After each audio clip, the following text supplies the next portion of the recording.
आणि आता पाहूयात आमचा संडे स्पेशल कार्यक्रम शिवसेनेतील 5 बंड।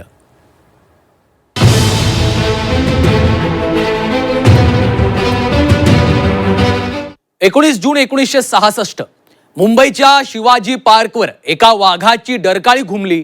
नाव होतं शिवसेना। बाळासाहेब ठाकरेंच्या एका शब्दावर रक्त सांडायला तयार असणारे लाखो शिवसैनिक या संघटनेची खरी ताकद होते। पण याच पोलादी संघटनेला एका मागोमाग एक असे 5 मोठे हादरे बसलेत। 5 अशी बंड ज्यांनी महाराष्ट्राच्या राजकारणाचा नकाशा कायमचा बदलून टाकला। शिवसेना आज 60ीत पोहोचली। या 60 वर्षात शिवसेनेच्या वाट्याला मोठं यशही आलं, पण त्याहून अधिक संघर्ष आणि पराभव शिवसेनेनं पचवलेत। या 60 वर्षात अनेकांनी ठाकरेंची साथ सोडली, पण बाळासाहेबांच्या शब्दाखातर सच्चा निष्ठावंत शिवसैनिक शिवसेना धर्मासाठी रस्त्यावर आजही संघर्ष करायला तयार आहे। आणि याच सर्व बंडाचा इतिहास ते वर्तमान आपण पाहणार आहोत आजच्या संडे स्पेशल मधून।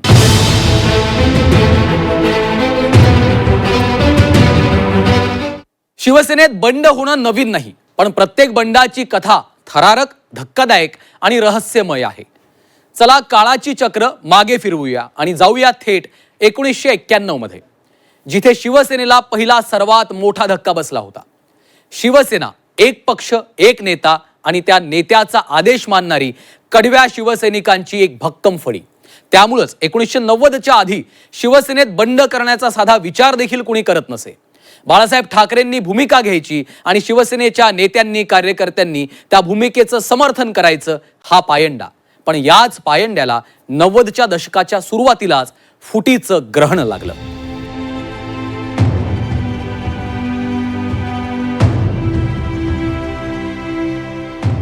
शिवसेना म्हणजे धगधगता अंगार। शिवसेना म्हणजे मराठी माणसाचा बुलंद आवाज, मराठी माणसाच्या न्याय हक्कासाठी निर्माण झालेला पक्ष। उठाव लुंगी बजाव पुंगी म्हणत दक्षिण भारतीयांविरोधात आंदोलन करत शिवसेनेनं मुंबई म्हणजेच मराठी माणूस हा नारा दिला। पण याच शिवसेनेला 90च्या दशकात फुटीचा शाप लागला। शिवसेनेतलं सर्वात पहिलं मोठं बंड झालं ते छगन भुजबळांचं। त्या काळी शिवसेनेतील आघाडीचा फायर ब्रँड नेता अशी छगन भुजबळांची ओळख होती। माझगाव, भायखळ्यात वर्चस्व असणारे भुजबळ हे बाळासाहेबांच्या आवडत्या शिवसैनिकांपैकी एक। भायखळ्यात भाजी विक्रेता एक सामान्य शिवसैनिकापासून शाखा प्रमुख ते नगरसेवक, महापौर ते आमदार अशी अनेक पदं भुजबळांनी शिवसेनेत भूषवली। भुजबळांसारख्या नेत्यांनी शहरी मानल्या जाणाऱ्या शिवसेनेला ग्रामीण भागात पोहोचवलं। भुजबळांनी सुरुवातीला मुंबईत आणि त्यानंतर मराठवाडा, उत्तर महाराष्ट्रातही शिवसेनेची पाळंमुळं रुजवण्यात महत्त्वाची भूमिका बजावली। त्यामुळेच बाळासाहेबांनीही भुजबळांना मागेल ते पद देऊन मोठं केलं। पण 1991 मध्ये छगन भुजबळांनी पहिलं मोठं बंड केलं, ज्याची सुरुवात नाशिकमधून झाली। भुजबळांचं बंड 1991 मध्ये झालं असलं तरी या बंडाची बीजं 1990 मध्ये रुजली होती। त्यावेळी विरोधी पक्षनेते पद तरी आपल्याला मिळेल, कारण आपण ग्रामीण भागातला शेतकऱ्यांचा, सर्वसामान्य माणसाचा आवाज आहोत आणि शिवसेना ही अशीच सामान्य माणसाची आहे। मनोहर जोशी हे मध्यम वर्गातले सुशिक्षित पुढारी आहेत, पण आपण सामान्य माणसाचा आवाज आहोत आणि शिवसेना प्रमुखांची मर्जी होती। अशा वेळी शिवसेना प्रमुखांनी ती जबाबदारी मात्र छगन भुजबळांना दिली नाही। विरोधी पक्षनेतेपद हे मनोहर जोशींना दिलं। भुजबळांच्या या नाराजीचा कडेलोट मंडल आयोगावरनं झाला। ओबीसी आरक्षणासंदर्भात महत्त्वाचा निर्णय असल्यानं छगन भुजबळांनी मंडल आयोगाच्या समर्थनाची भूमिका घेतली, पण बाळासाहेबांनी मंडल आयोगाच्या विरोधात रणशिंग फुंकलं। बाळासाहेबांच्या या भूमिकेमुळे आधीच नाराज असलेल्या भुजबळांनी शिवसेना सोडण्याची घोषणा केली। ओबीसी समाजाचे प्रश्न असे कोणीच फारसे प्रभावीपणे मांडले नव्हते, कारण तो प्रश्न असा धसासा किंवा असा निकराला आला नव्हता। मंडल आयोगामुळे तो आला आणि त्यावरती त्यांची भूमिका अशी होती की मंडल आयोग हा अतिशय स्वागतार्ह आहे। पण बाळासाहेब ठाकरे यांनी वेगळी भूमिका घेतली होती। त्यांनी मंडल विरोधाची भूमिका घेतली होती आणि त्यावेळी संपूर्ण देशामध्ये सुद्धा आरक्षणाच्या विरोधातली भूमिका काही जणांनी घेतली आणि मोठं आंदोलन झालं। काही जणांनी स्वतःला जाळून घेतलं। पण ही भूमिका चुकीची आहे। आपण पुरोगामी भूमिका मंडलवादी घेतली पाहिजे असं छगन भुजबळांनी म्हटलं आणि त्या भूमिकेतून त्यांनी आपण शिवसेना सोडतोय असं सांगितलं. भुजबळांनी 17 आमदारांना सोबत नेल्यानं शिवसेनेला मोठं खिंडार पडलं होतं. पक्ष सोडत भुजबळांनी शिवसेना अ गट स्थापन केला. पुढे काँग्रेसमध्ये प्रवेश केल्याच्या नंतर पवारांनीही भुजबळांना ताकद दिली. भुजबळांचं बंड बाळासाहेबांसाठी धक्का होताच. त्यामुळंच बंडानंतर बाळासाहेबांनी पहिल्यांदाच भुजबळांसाठी गद्दार हा शब्द प्रयोग केला. भुजबळांच्या विरोधात राज्यभरात शिवसैनिकांनी आंदोलनं केली. शिवसेनेकडून त्यांना डिवसणारे बॅनर्स लावले गेले. शिवसेना सोडल्यावर भुजबळांवर तुफान टीका झाली होती. बाळासाहेब त्यांच्या भाषणात छगन भुजबळांचा उल्लेख अनेकदा लखोबा लोखंडे करायचे. बाळासाहेबांनी भुजबळांना धडा शिकवण्याचा चंगच बांधला होता आणि भुजबळांचा माझगावमधून पराभव करत त्यात ते यशस्वीही झाले. बाळासाहेबांच्या मनात मात्र होतं की या गद्दाराला धडा शिकवायचा आणि त्याप्रमाणे मग त्यांनी बाळा नांदगावकर यांना माझगावमधनं तिकीट दिलं. माझगाव हा भुजबळांचा मतदारसंघ होता. बाळा नांदगावकर हे अस्सल शिवसैनिक होते आणि त्यांचं शिवसेने इतकंच शिवसेना प्रमुख मीनाताई सगळ्या घराण्यावरती प्रेम होतं. अजूनही आहे, ते मनसेमध्ये असले तरीसुद्धा. आणि त्यावेळी बाळासाहेबांनी त्यांना संधी दिली ती. यानंतरही शिवसैनिकांचा भुजबळांवरचा रोष कमी होत नव्हता. अशातच 1997 मध्ये भुजबळांच्या बंगल्यावरही हल्ल्याची घटना घडली. पण पुढे 1999 मध्ये भुजबळ राज्याचे गृहमंत्री झाले आणि त्यांच्या खात्यानं मुंबई दंगल प्रकरणात बाळासाहेबांना अटक करण्याचं फरमान काढलं. या निर्णयानं राजकीय वादळ निर्माण झालं होतं. पण कोर्टानं बाळासाहेबांना दिलासा दिला आणि पुढचा संघर्ष टळला. छगन भुजबळांच्या बंडानं मातोश्रीला धक्का जरूर बसला, पण शिवसेना संपली नव्हती. छगन भुजबळांच्या फुटीनंतर शिवसेना सावरली, पण सारं काही नीट सुरू आहे असं वाटत असतानाच शिवसेनेला आणखी एक मोठा धक्का बसला. यावेळी बाळासाहेब ठाकरेंच्या सर्वात विश्वासू आणि जवळच्या सहकार्यानंच शिवसेनेमध्ये बंड पुकारलं होतं.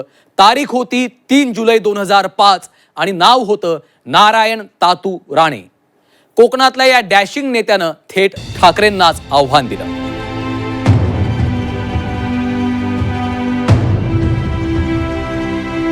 छगन भुजबळांच्या बंडानं शिवसेनेचं मोठं नुकसान झालं. भुजबळांचं हेच बंड थोपवण्याची जबाबदारी त्यावेळी नारायण राणे यांच्यावर टाकण्यात आली होती.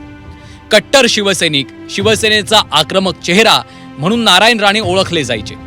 भुजबळ यांच्यापेक्षा कडवट नेता म्हणून राणेंची ओळख होती. शिवसेनेत नगरसेवक पदापासून ते मुख्यमंत्रीपद भूषवलेल्या नारायण राणेंच्या राजकीय प्रवासाची सुरुवात वयाच्या 16व्या वर्षापासूनच झाली. 1991 मध्ये छगन भुजबळांनी शिवसेना सोडल्यानंतर पक्षातलं राणेंचं वजन वाढलं. पुढे 1996 ते 99 युती सरकार आल्याच्या नंतर राणे राज्याचे महसूल मंत्री झाले. 1999 मध्ये राणे महाराष्ट्राच्या मुख्यमंत्रीपदी विराजमान झाले, पण राणेंना मुख्यमंत्रीपदाचा 6 महिन्यांचा काळ मिळाला. नारायण राणे यांची तीव्र इच्छा होती की आपण परत मुख्यमंत्री झालं पाहिजे. आपल्याला अल्प काळ मिळालेला आहे, त्यामुळे ती मनीषा ते कधीच लपवून ठेवू शकले नाहीत. नंतर ते विधानसभेमध्ये विरोधी पक्षनेते झाले. हळूहळू त्यांच्या लक्षात यायला लागलं की आणि त्यांच्या देहबोलीतून हे जाणवायला लागलं की ते अस्वस्थ आहेत. आणि त्याचा स्फोट रंगशारदामध्ये झालेल्या शिवसेनेच्या एका मेळाव्यात झाला. रंगशारदाच्या याच मेळाव्यात राणेंनी उघडपणे शिवसेनेत पदं विकली जातात असा आरोप केला आणि इथून राणेंच्या बंडखोरीला सुरुवात झाली. 2005 साली राणेंचे उघडपणे उद्धव ठाकरेंच्या सोबत मतभेद समोर येऊ लागले. या मतभेदांमुळे 3 जुलै 2005 रोजी राणेंनी शिवसेना सोडली. शिवसेना सोडल्यानंतर नारायण राणेंनी काँग्रेसमध्ये प्रवेश केला. त्यांच्या समर्थक आमदारांना सोबत घेऊन बाहेर पडले आणि त्यावेळी त्यांच्यासोबत 8 आमदार होते. त्यांनी असं सांगितलं होतं की माझ्यासोबत शिवसेनेचे बहुतेक सगळे आमदार येणार आहेत, परंतु तसं काही झालं नाही. 8 नंतर हळूहळू एखाद दुसरा आमदार त्यांच्यासोबत आला, परंतु तिथेच त्यांना ब्रेक लागला आणि ते काँग्रेसमध्ये गेल्याबरोबर त्यांना महत्त्वाचं असं महसूल खातं देण्यात आलं.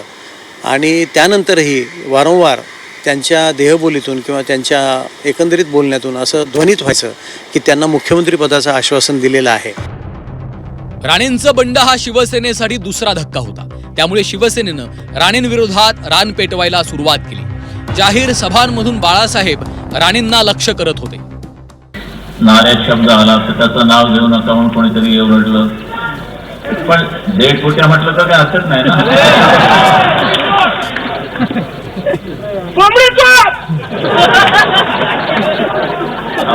करायचंय तो कोणाच्या मागे लागतो, ते कोंबडीच्या मागे लागला. शिवसेना सोडल्यावर नारायण राणेंनी काँग्रेसतर्फे मालवणमधून पोटनिवडणूक लढवली. या निवडणुकीत भुजबळांप्रमाणे राणेंचाही पराभव करण्याची तयारी बाळासाहेबांनी केली. पण राणेंनी या निवडणुकीत विक्रमी विजय मिळवत शिवसेनेचा डाव हाणून पाडला. बाळासाहेबांमध्ये पूर्वीचा जोश होता कायम, आणि तसं असताना सुद्धा शिवसेनेमधून बाहेर पडणं, त्यांना आव्हान देणं त्यांच्या नेतृत्वाला, हे फार मोठं हे मानलं गेलं, माझी मोठी घडामोड मानली गेली. म्हणजे भुजबळानंतरचा मोठा हा धक्का होता शिवसेनेला. त्यानंतर पोटनिवडणूक झाली मालवणला. लोकांना वाटलं बाळासाहेब ठाकरे प्रचाराला गेले, आता त्यांचं काही खरं नाही. परंतु नारायण राणे अतिशय चांगल्या मतांनी निवडून आले आणि त्यांनी दाखवून दिलं की आपण बाहेर पडून सुद्धा एक राजकीय भूमिका घेऊ शकतो. त्यानंतर मात्र काँग्रेसमध्ये राणेंचा डाऊनफॉल सुरू झाला. 2014 मध्ये नारायण राणेंना शिवसेनेनं धडा शिकवलाच. लोकसभा निवडणुकीनंतर काही महिन्यात महाराष्ट्र विधानसभा निवडणूक झाली. या निवडणुकीत काँग्रेसचा सुपडा साफ झालाच. मात्र मुख्यमंत्री पदावर दावा करणाऱ्या नारायण राणेंनाही पराभवाला सामोरं जावं लागलं. कुडाळ मतदारसंघात शिवसेनेचे उमेदवार वैभव नाईक यांनी नारायण राणेंचा पराभव केला. विधानसभा निवडणुकीच्या 6 महिन्यानंतरच 2015 मध्ये वांद्रे मतदारसंघात पोटनिवडणूक लागली. शिवसेना आमदार प्रकाश उर्फ बाळा सावंत यांच्या निधनामुळे पोटनिवडणूक झाली. यावेळीही नारायण राणेंनी शिवसेनेच्या बालेकिल्ल्यात शड्डू ठोकला. यावेळी शिवसेनेकडून बाळा सावंत यांच्या पत्नी तृप्ती सावंत यांना उमेदवारी देण्यात आली. मातोश्रीच्या अंगणात राणेंनी शिवसेनेला आव्हान दिलं आणि निवडणूक चुरशीची केली. मात्र इथेही राणेंच्या पदरी पराभव झाला. नारायण राणे प्रकरणामधून सावरत असतानाच मातोश्रीच्या उंबरठ्यात अजून एक ज्वालामुखी धुमसत होता. यावेळी परिस्थिती मात्र खूप वेगळी होती, कारण आता संघर्ष केवळ राजकीय नव्हता तर कौटुंबिक होता. बाळासाहेबांच्या सावलीत राहून ज्यांनी राजकारणाची 12 खडी गिरवली, वक्तृत्वापासून ते नेतृत्वापर्यंत बाळासाहेबांची हुबेहूब प्रतिकृती म्हणून त्यांच्याकडे पाहिलं जात होतं. शिवसेनेसह मातोश्रीसाठी हा आजवरचा सर्वात मोठा धक्का होता, कारण यावेळी राजकीय संघर्षाला कुटुंबाची हळवी किनार होती. बाळासाहेब आणि मातोश्रीच्या अंगणात वाढलेल्या एका व्यक्तीनंच बंडाचा झेंडा फडकवला होता. नाव होतं राज ठाकरे. बाळासाहेब ठाकरेंनी आतापर्यंत भुजबळांचं बंड पाहिलं, राणेंचं बंड पाहिलं. या बंडांच्या धक्क्यातून ते सावरले, उभे राहिले. पण यावेळी त्यांना घरातूनच आव्हान मिळणार होतं.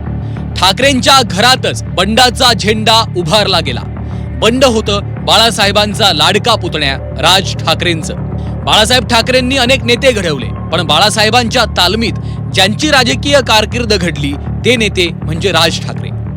बाळासाहेब ठाकरेंचे पुतणे असलेल्या राज ठाकरेंची भाषणाची आक्रमक शैली, व्यंगचित्र काढण्याची आवड आणि मराठी भूमिकेचा विचार यावर बाळासाहेबांचा मोठा प्रभाव राहिलाय. त्यामुळं राज ठाकरे शिवसेनेत असताना त्यांच्याकडे प्रति बाळासाहेब, बाळासाहेबांचा राजकीय वारसदार म्हणूनच पाहिलं जायचं. पण 1996च्या किणी हत्या प्रकरणात आरोप झाले आणि राज ठाकरे पक्षात काहीसे बाजूला पडले. त्याच काळामध्ये उद्धव ठाकरे पक्षीय राजकारणामध्ये, संघटनेमध्ये जास्त ॲक्टिव्ह झाल्याचं बघायला मिळालं.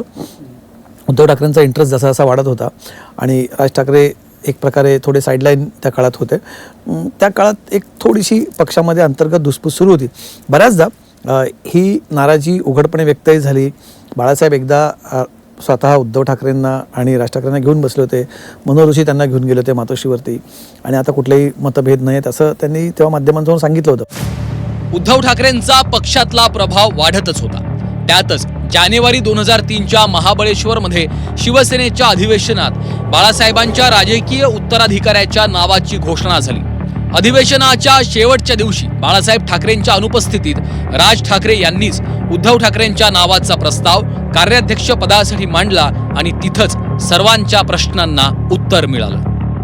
उद्धव ठाकरे यांच्याकडे पक्षाचं कार्याध्यक्षपद सोपवण्याच्या निर्णयामुळे राज ठाकरे नाराज होते. आपल्याला अंधारात ठेवून हा निर्णय घेतल्याचं त्यांनी जाहीररित्या बोलून दाखवलं. पक्षात दुय्यम स्थान मिळत असल्याच्या जाणीवेमुळं त्यांची पक्षात घुसमट होत होती. 2003 मध्ये महाबळेश्वर इथं झालेल्या पक्षाच्या अधिवेशनापासूनच पक्षात गटबाजी आणि मतभेद उघडपणे समोर येऊ लागले. राणेंच्या बंडानंतर राज ठाकरेंची अस्वस्थता जगजाहीर झाली. नारायण राणेंच्या पोटनिवडणुकीच्या वेळेस, मालवण पोटनिवडणूक जी झाली होती राणेंच्या बंडानंतर, त्याच्यातून राज ठाकरे अचानक त्यांनी त्या प्रचारातून स्वतःला एक्सक्यूज करून घेतलं, ते निघून गेले. बाळासाहेबांना मला आठवतं त्या पत्रकार परिषदेत विचारलं होतं, ते मुंबईचे माजी महापौर दळवींच्या फार्म हाऊसवरती प्रेस कॉन्फरन्स झाली होती, मी स्वतः तिकडे होतो. तर बाळासाहेबांना प्रश्न विचारला होता की राज ठाकरे अचानक का निघून गेले. बाळासाहेब म्हटले की नाही, त्याची पाठ दुखते आहे राजची, आणि मी त्याला बऱ्याचदा सांगतो की स्वतः गाडी चालवत नको जाऊ, आणि त्यातनं राज ठाकरे निघून गेले होते. मालवणच्या पोटनिवडणुकीत नारायण राणेंनी शिवसेनेच्या उमेदवाराचा अत्यंत दारुण पराभव केला. डिपॉझिट जप्त झालं परशुराम उपरकरांचं, जी म्हणायचं त्यांना. त्या निवडणुकीत पराभव झाला आणि अवघ्या काही दिवसांमध्ये एका वृत्तपत्राने बातमी छापली, फ्रंट पेजला बातमी होती की राज ठाकरेंचा शिवसेनेला जय महाराष्ट्र. ही बातमीच अनेकांना तेव्हा धक्का देणारी होती, आणि ज्याला आपण म्हणतो ना की शॉक व्हॅल्यू असतो बातमीचा, तो खूप मोठा होता. आणि माझ्या त्याच्या दुसऱ्याच दिवशी रविवार होता, आणि राज ठाकरेंनी आपल्या घरासमोर कृष्णकुंजासमोर गाडीवर उभं राहून भाषण केलं, आणि त्यांनी घोषणा केली की मी शिवसेना या पक्षाच्या सर्व पदांचा राजीनामा देतोय. राज ठाकरे यांचं बंड केवळ शिवसेनेसाठीच नाही तर बाळासाहेबांसाठीही मोठा धक्का होता. कारण बाळासाहेब ठाकरेंची सावली म्हटल्या जाणाऱ्या राज ठाकरेंनी काकांची साथ सोडली होती. नातं तुटलं नाही असू द्या, लहानपणापासून अंगा खांद्यावरती खेळवलेले पोर असं काय करेल. त्याला निक्षून सांगायचंय की हे जर आहे तू शिवसेनेतनं बाहेर पडला, सगळ्या गोष्टीतनं बाहेर पडलास, तर तू माझ्या बॅनरवरती फोटो छापू नको. राज ठाकरेंचं दिसणं, त्यांचा लुक, त्यांची बोलण्याची शैली ही बाळासाहेबांसारखी होती. आणि राज ठाकरे हे पक्ष संघटनेमध्ये फार पूर्वीपासून ॲक्टिव्ह होते. अगदी लहानपणापासून ते बाळासाहेबांसोबत सभांना जायचे, त्यांच्यावरती विद्यार्थी सेनेची जबाबदारी दिलेली होती, आणि त्यामुळे त्यांचा पक्षाच्या रोजच्या कारभाराशी जवळनं संबंध होता. ठाकरे घराण्यातल्या व्यक्तीने असं बंड करणं, बरं राज ठाकरेंनी जसं मगाशी म्हटलं की बऱ्याचदा बोलून दाखवलं. तुम्हाला आठवत असेल की मुंबईचा 26 जुलैचा पाऊस झाला होता, तेव्हा मातोश्रीच्या परिसरामध्ये संपूर्ण पाणी भरलं होतं. बाळासाहेबांना एका बोटीतून तेव्हा बाहेर आणलं गेलं होतं, आणि बाळासाहेब तेव्हा राज ठाकरेंच्या घरी मुक्कामी होते. तेव्हाही त्यांच्यामध्ये त्याविषयी चर्चा झाली होती. राज ठाकरेंनी आपलं खदखद बोलून दाखवली होती. राज ठाकरेंच्या बंडानंतर सुरुवातीला बाळासाहेब आणि राज ठाकरेंमध्ये खडाजंगी झाली, पण राज ठाकरेंनी बाळासाहेबांना त्रास होऊ नये म्हणून आधीच्या दोन्ही बंडांप्रमाणे शिवसेनेचे आमदार फोडले नाहीत. राज ठाकरेंना तेव्हा खरं तर काही पक्षांकडनं ऑफर आली होती, पण त्यांनी एखाद्या पक्षात जाण्यापेक्षा स्वतः महाराष्ट्र नवनिर्माण सेना पक्षाची घोषणा केली.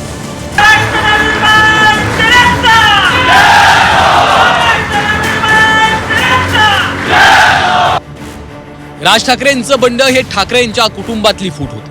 त्यामुळंच राज ठाकरेंच्या पाठी शिवसेनेच्या कार्यकर्त्यांची मोठी फळी गेली.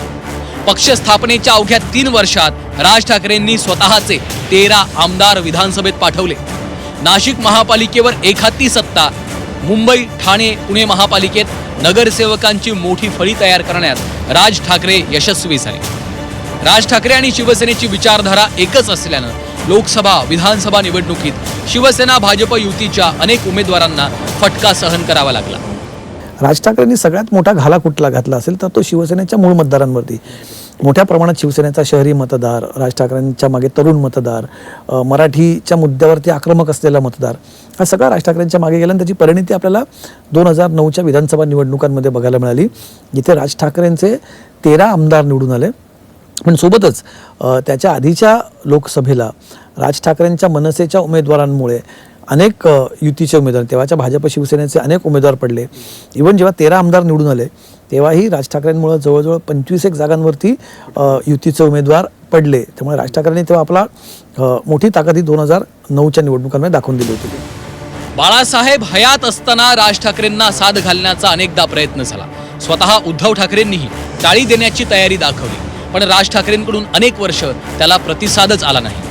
बाळासाहेबांच्या हयातीत ठाकरे बंधू एकत्रित येऊ शकले नाहीत, पण मराठीच्या मुद्द्यावर 2025 मध्ये ठाकरे बंधू एकत्र आले. एक एक करून अनेक बंड शिवसेनेनं पचवले, पण इतिहास सर्वात मोठ्या क्रूरतेनं पुन्हा एकदा शिवसेनेसमोर उजाळणार होता. शिवसेनेमध्ये आजवर झालेल्या सर्व बंडांपेक्षा या बंडाची कहाणी वेगळी आणि हादरवणारी होती. कारण यावेळी आमदार खासदार नाही तर संपूर्ण शिवसेना पक्षावरच दावा ठोकला गेला आणि या बंडाचे मुख्य सूत्रधार होते बाळासाहेब ठाकरेंचे कट्टर शिवसैनिक एकनाथ संभाजी शिंदे. बाळासाहेब ठाकरेंच्या हयातीत शिवसेनेनं 3 बंड पाहिले, पण शिवसेनेची ताकद कायम होती. 2006च्या राज ठाकरेंच्या बंडानंतरही शिवसेनेचा प्रभाव कायम होता, पण तब्बल 16 वर्षांनी शिवसेनेत पुन्हा एकदा बंड झालं. इतिहास साक्षी आहे, सर्वात विश्वासू माणूसच बंड करतो. 2022 मध्ये त्याची प्रचिती ठाकरेंना पुन्हा आली.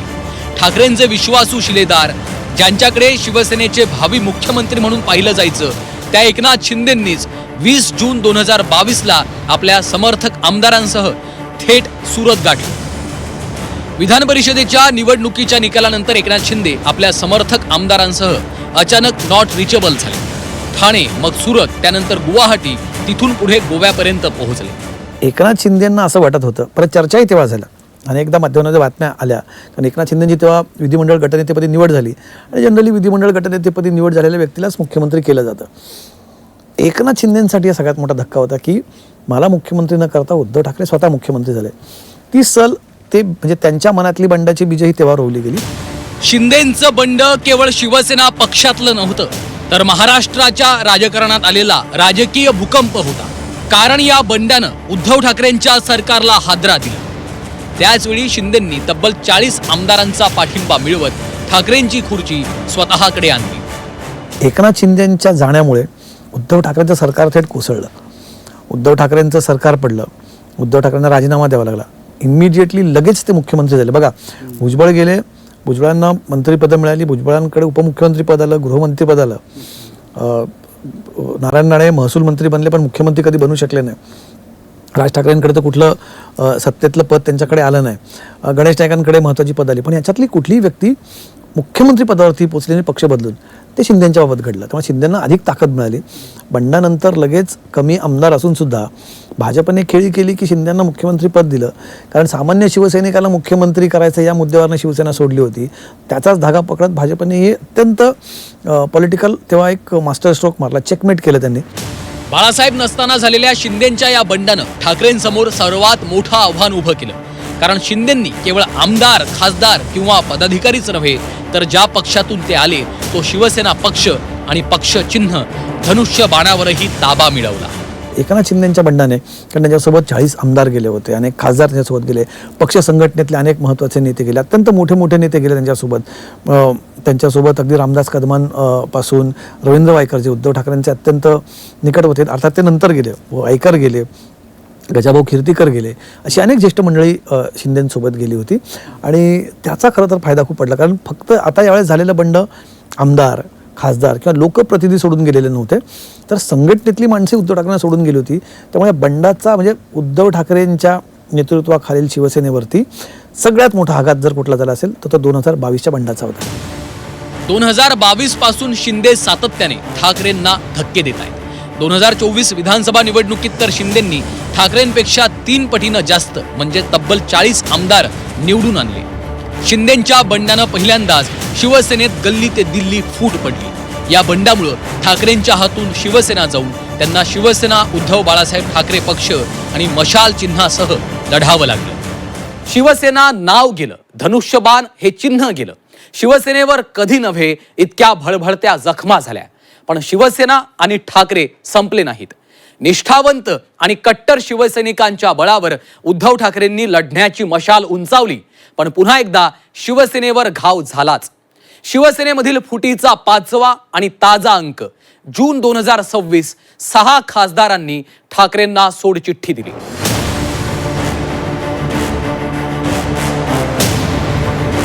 शिंदेंनी केवळ बंडच केलं नाही, तर ठाकरेंच्या हातून शिवसेना पक्ष आणि चिन्ह हिरावून घेतलं. पण शिंदेंचं हे बंड इथेच थांबलं नाही. शिंदेंच्या बंडाचे पडसाद पुन्हा उमटले, ज्यानं ठाकरेंच्या शिवसेनेत पुन्हा फूट पाडली.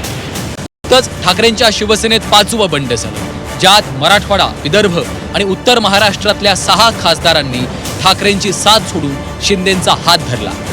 नागेश पाटील आष्टीकर, संजय जाधव, संजय देशमुख, संजय दिना पाटील, ओमराजे निंबाळकर आणि भाऊसाहेब वागचौरे यांनी शिंदेंच्या शिवसेनेत प्रवेश केला. त्यामुळे अवघ्या 4 वर्षातच ठाकरेंसमोर पुन्हा फुटीचं आव्हान उभं राहिलंय. 4 वर्षामध्ये दुसऱ्यांदा अशा पद्धतीची फूट शिवसेनेमध्ये होतीये. ज्यावेळी सुप्रीम कोर्टामधल्या आधीच्या केसचा निकाल लागलेला नाहीये, त्याच्यानंतर 4 वर्षामध्ये दुसऱ्यांदा पुन्हा एकदा ही कायदेशीर लढाई ठाकरेंना लढावी लागणार आहे. आणि या निमित्तानं जे देशातलं राजकारण घडतंय त्याच्यामध्ये आपल्याला विशेषतः महाराष्ट्रामध्ये या प्रश्नाचं म्हणजे त्याच्यावरती विचार करावा लागेल की शिवसेनेच्या बाबतीत हे दुसऱ्यांदा का घडतंय. खासदारांच्या बंडामुळं शिंदेंच्या शिवसेनेची ताकद वाढली, पण कुठलीही निवडणूक नसताना खासदार फुटीच्या टायमिंगनं मात्र सवाल उपस्थित केले.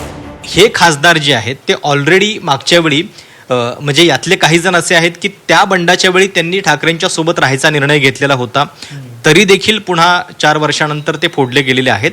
मला वाटतं हे एकनाथ शिंदे यांचं जे राजकारण आहे, विशेषतः त्यांच्या ज्या ॲम्बिशन्स अजूनही कायम आहेत, त्याचं कुठंतरी हे निदर्शक आहे. कारण जर तुम्ही विधानसभेचा निकाल बघितलात, निकालानंतर आपण महाराष्ट्राच्या राजकारणामध्ये सातत्यानं ही चर्चा करतोय की फडणवीस आणि शिंदे यांच्यामध्ये काहीतरी एक अंतर्गत संघर्ष चालू आहे, चढाओढ चालू आहे. असं असलं तरी 6 खासदारांच्या बंडानं ठाकरेंच्या शिवसेनेसमोर पुन्हा एकदा आव्हान उभं केलंय. त्याचवेळी शिंदेंना मात्र याचा फायदा होण्याची दाट शक्यता आहे. आता हे खासदार आल्यामुळे शिंदेंच्या खासदारांची संख्या थेट 13वरती गेली लोकसभेतल्या. त्यामुळे आता शिंदे पर्यायाने महायुतीतले, महाराष्ट्रातल्या NDAतले सगळ्यात मोठे पक्ष शिंदेंचा शिवसेना झालेला आहे. त्यामुळे अर्थातच शिंदेंची बार्गेनिंग पॉवर वाढू शकते. त्याचा सगळ्यात इमिजिएट रिझल्ट काय असेल तर कदाचित आगामी मंत्रिमंडळ विस्तारामध्ये शिंदेंना मंत्रिपद वगैरे मिळतील इतकं ठीक आहे, पण पक्षची ताकद म्हणून आणि सगळ्या रणनीती ह्या पुढच्या निवडणुकांना नजरेस ठेवूनच केल्या जातात. एक लाँग टर्म प्लॅनिंग म्हणून 2029च्या निवडणुकांमध्ये बघा, जेव्हा 2029च्या लोकसभा येतील तेव्हा शिंदे बार्गेन करतील त्या 13 जागांवरती. 2022च्या बंडानंतर ठाकरे गेल्या 4 वर्षांपासून न्यायालयीन लढाई लढतायत. आता या 6 खासदारांच्या बंडानंतर पुन्हा ठाकरेंना न्यायालयीन लढा द्यावा लागलाय.